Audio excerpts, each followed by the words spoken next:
3D Connection 3DMouse provide a superior way to interact with digital content in engineering, design, and architectural applications.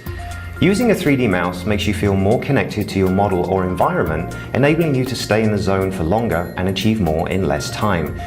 You also use your regular mouse a lot less, reducing the risk of repetitive strain injury.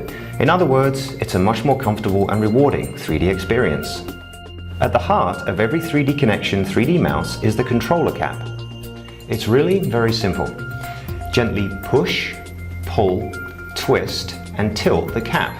It's like holding the 3D model in your hand. You become much more immersed in the design and develop a deeper understanding of your model. It's worth noting that the 3D mouse does not replace your regular mouse. They work together in a balanced and cooperative work style. For instance, have you ever tried to peel an apple with one hand? It's much easier when you hold and position the apple with one hand whilst peeling it with the other. Using both hands at the same time is something we do naturally, and it's the core ethos of the 3D mouse workflow.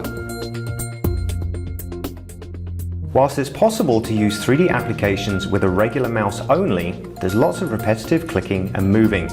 As you can see, it's only possible to draw or navigate, and navigation is restricted to one movement at a time. There's definitely a better way. Let's do the same thing again using the Space Mouse Pro. The regular mouse continues to do what it's really good at, moving the cursor to select menu items and to draw and edit while the 3D mouse positions the model. Don't be put off by this two-handed workflow. It only takes a short time to get used to and soon feels perfectly natural. There is a learning curve when first using a 3D mouse, but this can be significantly shortened by understanding how the controller cap moves and how this affects the model.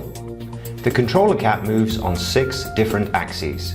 Panning left and right and zoom probably takes the most practice, as you need to slide the cap parallel to the desktop. Slide forwards and backwards to zoom out and in.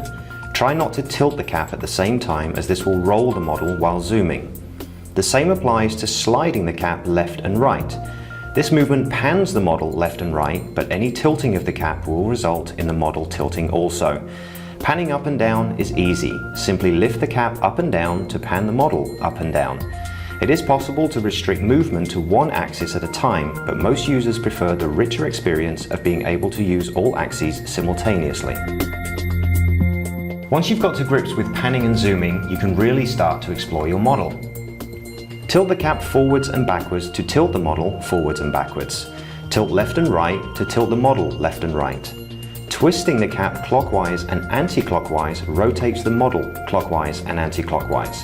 As I said before, it doesn't take long to get used to, and you'll soon wonder how you ever worked without a 3D mouse.